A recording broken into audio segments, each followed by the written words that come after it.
Hello दोस्तों। आज हम लोग सीखेंगे कि 24Q और 26Q रिटर्न कैसे फाइल किया जाता है। तो चलिए, सबसे पहले आपको जो वेबसाइट में आने हैं वो है tin-nsdl.com/services। इसके अंडर आप देखिए, यहाँ पे आपको एक ऑप्शन मिल जाता है डाउनलोड RPU वर्जन 3.5। ये RPU का मतलब है रिटर्न प्रिपरेशन यूटिलिटी। तो हम लोग इस ऑप्शन को क्लिक कर लेते हैं। ये एक लिंक है और ये लिंक को क्लिक करने से आपका जो डाउनलोड फोल्डर है वहाँ पे एक जिप फाइल आ जाएगा। देखिए यहाँ पे एक जिप फाइल डाउनलोड हो रहा है। अभी हम लोग इस जिप फाइल को अनजिप कर लेंगे। चलिए मैं आपको डाउनलोड ऑप्शन पे लेके चलता हूँ। ये रहा मेरा डाउनलोड फोल्डर और यहाँ पे RPU 3.5 वर्जन जो है वो डाउनलोड हो चुका है। हम जानते हैं कि अभी एक अमेंडमेंट हुआ है और उसमें बताया जा रहा है कि 7 वर्जन जो है वो इनएक्ट या एप्लीकेबल हो चुके हैं। पर ये RPU 3.5 से ही वो आप अपना रिटर्न जो है वो फाइल कर सकते हैं। तो चलिए अब देखते हैं कि कैसे इस फॉर्म को हम लोग फिलअप करेंगे। पहले इसको एक्सट्रैक्ट कर लेते हैं। तो आप राइट क्लिक कर लीजिए यहाँ पे।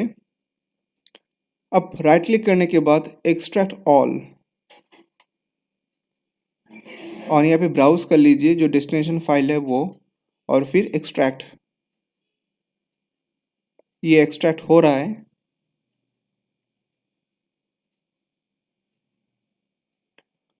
और एक्सट्रैक्ट होने के बाद आपके सामने एक ऐसा फोल्डर ओपन हो जाएगा। हम लोग इस फोल्डर को डबल क्लिक करेंगे और फिर आप देखिए यहाँ पे एक जार फाइल है, executive jar file TDS RPU 3.5। इसको डबल क्लिक करना होगा। ये देखिए आपके सामने एक पॉपअप विंडो आ चुका है। हम लोग इसको ओके कर लेंगे। अब जो सॉफ्टवेयर है TDS रिटर्न फाइल करने का वो हम लोग के सामने आ चुका है। आपको सबसे पहले यहाँ से सिलेक्ट करना है 24Q और 26Q रिटर्न, और इसको छोड़ के 27Q और 27EQ फॉर्म है।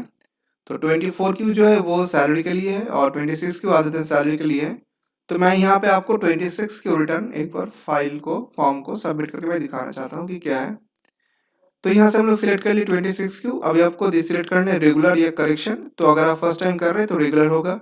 अगर आप पहले रिटर्न डाल चुके हैं और उसमें कुछ गलती है तो आप उसको करेक्शन भी कर सकते हैं। फिर हम लोग क्लिक करेंगे क्लिक टू कंटिन्यू में। और अभी आप देख पा रहे हैं मेरे सामने एक फॉर्म ओपन हो चुका है। ये ब्लैंक फॉर्म है, आपको इसको सिर्फ फिलअप करना है। तो जब आप फिलअप करने बैठेंगे तब आपको क्रोनोलॉजिकली इसको फिलअप करने होंगे। यहाँ पे जो जो चीज़ मैं आपको बताऊंगा आप वो सारे बॉक्स को ज़रूर फिलअप कीजिए। सबसे पहले यहाँ पे टैन नंबर दीजिए। फिर यहाँ पे फाइनेंशियल ईयर सिलेक्ट कीजिए। हम यहाँ से 2021 सिलेक्ट कर लेते हैं।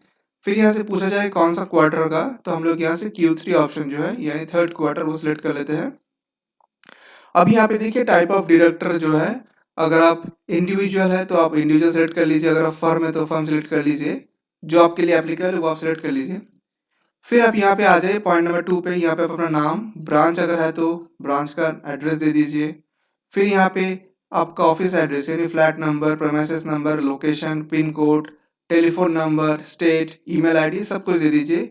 ये बेसिक KYC इन्फॉर्मेशन है, ये बहुत ही ईजी है फिलअप करना। पर यहाँ पे एक चीज़ आप नोट कर लीजिए, जब आप टेलीफोन नंबर देंगे, अगर आप मोबाइल नंबर दे रहे हैं तो यहाँ पे 91 ज़रूर दीजिए, क्योंकि इंडिया का STD कोड है। तो आपको ये कोड जो है यहाँ पे ज़रूर देना है। और फिर पॉइंट नंबर 3 में देखिए ये भी सेम है। यहाँ पे एक बटन मिल जाएगा आपको सेम एज अबव बोल के। अब जैसे इसको क्लिक करेंगे तो बाकी का जो बॉक्स है वो ऑटोमेटिकली ये फिलअप हो जाएगा। यहाँ पे एक दो जगह है जहाँ पे आपको दिक्कत का सामना करना पड़ सकता है।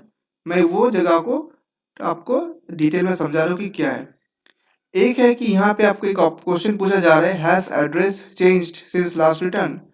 तो अगर आप पहली बार रिटर्न सबमिट कर रहे हो तो आपने तो अभी तक कोई रिटर्न सबमिट नहीं किए हो, तो उस केस में आप नो करेंगे। और अगर ऐसा है कि आप पहले कोई रिटर्न डाल चुके हो और अभी जो रिटर्न डाल रहे हो उसमें भी आपका एड्रेस सेम है, तो यहाँ पे नो ऑप्शन सिलेक्ट करेंगे। और ऑब्वियस से बात है कि अगर आपका एड्रेस चेंज हो रहा है तो आप इसको ये सिलेक्ट कर लेंगे। पॉइंट नंबर 3 में यहाँ पे एक दो चीज़ें जो मैं आपको बताऊंगा वो है कि यहाँ से पूछा जा रहा है has address change since last return. तो वही वाला क्वेश्चन जो हम लोग पहले इनकाउंटर किए वो क्वेश्चन को यहाँ से दोबारा पूछा जा रहा है। इसको ये सब अकॉर्डिंगली ऐसा दे दीजिए। फिर जो चीज़ है वो है कि यहाँ से पूछा जा रहा है कि अगर आप पिछले कोई टर्म में, पिछले कोई क्वार्टर में अपने रिटर्न फाइल किए हैं तो 26Q रिटर्न का जो आपका टैक्स टोकन नंबर है वो आपको देना होगा यहाँ पे। और यहाँ पे आपको पूछा जा रहा है has regular assessment for form 26Q filed for earlier period. तो अगर आपका आंसर है नो, तो ये जो बॉक्स है ये बॉक्स आपका डिसेबल हो जाएगा। और अगर आपका ऑप्शन है यस, तो यहाँ पे आपको वो जो टैक्स टोकन नंबर है वो टैक्स टोकन नंबर आपको डालना होगा। अब आप ये मुझसे पूछ सकते हैं कि टैक्स टोकन नंबर आपको कहाँ से मिलेगा। तो अगर आप पिछले बार अपना टीडीएस रिटर्न फाइल किए हो, तो जो फॉर्म 27 है वो तो सिस्टम से ऑटो पॉपुलेट हो जाता है। उसको आप जब एनएसडीएल में जमा करते हो तो आपके सामने एक चालान आ जाता है, और चालान के एकदम लेफ्ट हैंड साइड में देखिए टैक्स टोकन कम इनवॉइस एक टोकन नंबर आता है। आपको ये टोकन नंबर वहाँ पे देने होंगे। पर अगर आप फर्स्ट टाइम फाइल कर रहे हो तो आपके लिए ये एप्लीकेबल नहीं है। ये सेकंड टाइम या थर्ड टाइम अगर आप फाइल कर रहे हो तभी आपको ये चीज़ देना पड़ता है। तो ये देने से आपका बेसिक जो इन्फॉर्मेशन है वो यहाँ पे फिलअप हो गया है। अब हम लोग चलेंगे चालान डिटेल में। चालान डिटेल में सबसे पहले आपको यहाँ पे ऐड रो करना है। फिर जितना चालान आप यहाँ पे जमा किए हो सारा चालान को आपको 1 2 3 हिसाब से उसको अटैच करने होंगे। हम मान लेते हैं कि एक क्वार्टर में आप 3 महीने में 3 चालान में अपना टैक्स जमा किए हो, तो यहाँ पे 3 लिख के आप उसको ओके करेंगे। तो यहाँ पे देखिए 3 रो ओपन हो चुका है। आपको इसको फिलअप करना है। ये बहुत ही सिंपल है। इसमें आपको टीडीएस का फिगर देना है, उसमें surcharge, education cess, interest, fees, penalty अगर कुछ है तो वो देना है। और इसके बाद यहाँ पे बीएसआर कोड, आपका चालान सीरियल नंबर, डेट ये देना है। ये बहुत ही ईजी है। अगला जो टैब है वो है डिडक्टिव डिटेल्स। डिडक्टिव डिटेल्स में यहाँ पे आपको फिर से इंसर्ट रो में जाके क्लिक करना है, और आपको यहाँ पे सिलेक्ट करना है कि आप कितना रो इंसर्ट करना चाहते हैं। जैसे मान लेते हैं कि आपने जो चालान 1 भरे हैं उसमें हो सकता है कि उसमें आपका 5 एसएससी है या 5 डिडक्ट हैं, तो यहाँ पे आप 5 दे देंगे। हो सकता है कि जो सेकंड आपका जो चालान है उसमें आपका 4 पार्टी था, तो यहाँ पे 4 दे देंगे।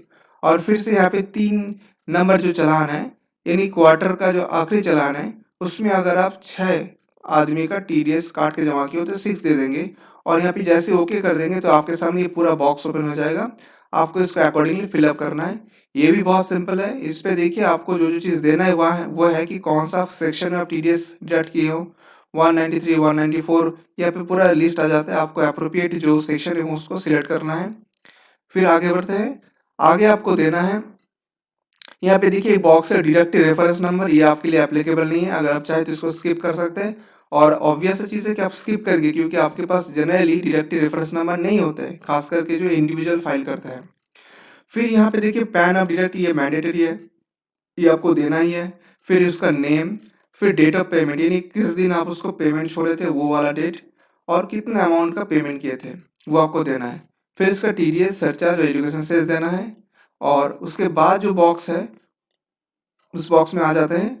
उस बॉक्स में आपको यहाँ से सिलेक्ट करना है कि कौन सा डेट पे आप टीडीएस जमा किए हो, उसका रेफरेंस नंबर आपको देना है, डेट देना है। अच्छा, आपको और एक चीज़ देना है यहाँ से कि आप जो पेमेंट कर रहे हो वो कंपनी डायरेक्टली के हिसाब से कर रहे हो या नॉन कंपनी डायरेक्टली के हिसाब से कर रहे हो। तो ये सारा इन्फॉर्मेशन आप यहाँ पे फिलअप कर दीजिए। फिलअप करने के बाद जो फोर्थ टैब है अदर सर्विसेज ऑफ टीन, यहाँ पे जाके आपको क्लिक करना है ये ऑप्शन पे, चालान स्टेटस इंक्वायरी। चालान स्टेटस इंक्वायरी पे क्लिक करने के बाद आपके सामने फिर से एक मैसेज बॉक्स ओपन हो जाएंगे। ये बॉक्स ओपन होने में कभी कभी थोड़ा सा टाइम लग जाता है। तो उसके बाद हम लोग क्लिक करेंगे टैन बेस्ड व्यू में। यहाँ पे क्लिक करने के बाद आपको आपका जो एसएससी है यानी जो टैन नंबर वो आपको देना है। टैन नंबर देने के बाद यहाँ से पीरियड सेट कर लीजिए, यानी कौन सा क्वार्टर का आप रिटर्न फाइल कर रहे हैं तो उस क्वार्टर का स्टार्ट डेट, एंड डेट दे दीजिए, और यहाँ पे आप अपना कैप्चा दे दीजिए। फिर आप यहाँ से व्यू चालान डिटेल में जैसे ही क्लिक करेंगे तो आपका चालान का सारा डिटेल्स यहाँ पे डिस्प्ले कर जाएगा। फिर आपको जो डाउनलोड चालान ऑप्शन है उसको क्लिक करना है, और जैसे आप क्लिक करेंगे आपके सिस्टम में एक CSI फाइल डाउनलोड हो जाएगा। आपको उस फाइल को अटैच करना है। अब मैं आपको दिखा रहा हूँ कि कैसे CSI फाइल को आप अटैच करेंगे। तो इसके लिए आपको फिर से वही वाला सॉफ्टवेयर में जाना है, फॉर्म वाला पेज में जाना है, और यहाँ से क्रिएट फाइल ऑप्शन को क्लिक करना है। जैसे आप क्रिएट फाइल ऑप्शन को क्लिक करेंगे तो आपके सामने यहाँ पे एक वैलिडेट का बॉक्स ओपन हो जाएगा।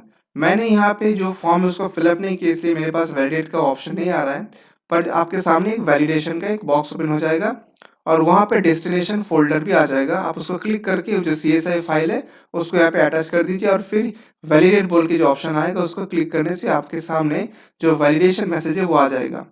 और वैलिडेशन होने के बाद आप देखेंगे कि आपका जो डाउनलोडेड फोल्डर है वहाँ पे एक 27A फॉर्म, एक ऐसा फॉर्म जो है वो आपके सामने PDF में आपके सामने जनरेट हो गया।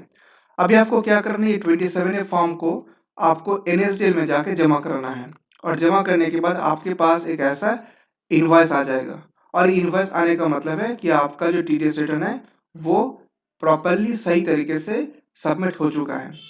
और फिर आपको क्या करना है, फिर आपको 3 से 4 वर्किंग डे वेट करना है और फिर जाके आप सिस्टम से फॉर्म 16 डाउनलोड कर सकते हैं और जो डिडक्टी है उन सबको डिस्ट्रीब्यूट कर दीजिए।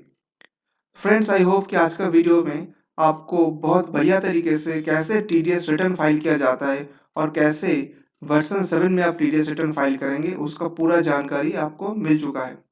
मेरा आप सभी से रिक्वेस्ट है कि आप मेरे चैनल को ज़रूर सब्सक्राइब कीजिए और लाइक और कमेंट करके मुझे बताइए कि आप कौन सा नया टॉपिक में अगला वीडियो देखना चाहते हैं।